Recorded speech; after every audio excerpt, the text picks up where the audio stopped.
Shalom Aleichem, my holy friends. In this week's Parsha, Parshas Ekev, we encounter the wonderful pasuk, Ma Hashem lakecha sho'el mimcha. What does Hashem ask of you? Moshe Rabbeinu asks, Ki im lir'ah, but to fear Him. And it goes on to teach us and to love Him and to be in a state of dveikus. The rabbis darshan it out in the Gemara in Menachos. Don't read it ma, rather meya, not what, but 100. What does Hashem want from us? 100 blessings. Now, what exactly are the rabbis trying to tell us? Imagine you go to a little grocery store and you see there's a special deal. The cereal box you're trying to buy, it's only $1. So he said, what a deal. And you go to the counter and she says, don't read it $1, rather $10. She added a zero. What do you mean? It says ma, it doesn't say meya. It says what?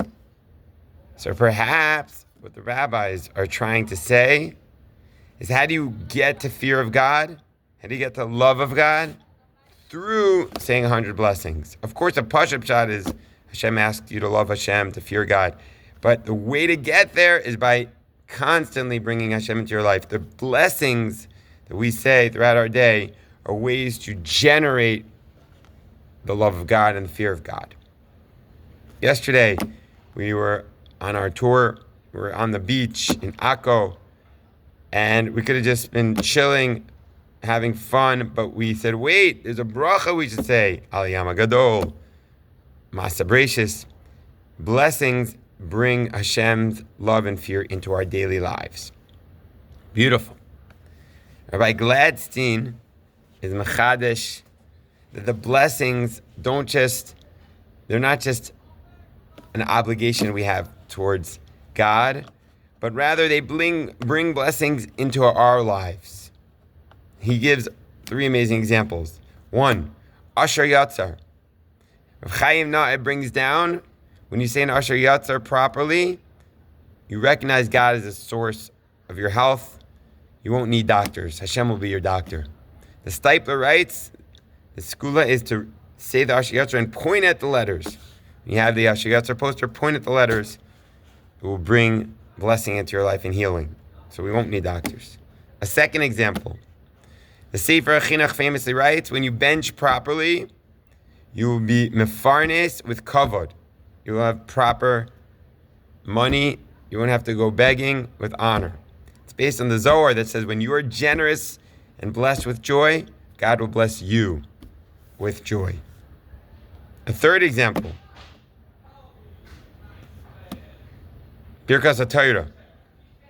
Rav Chaim Volozhin writes, when you bless Birkas HaTorah properly, your whole Torah learning experience will be filled with joy.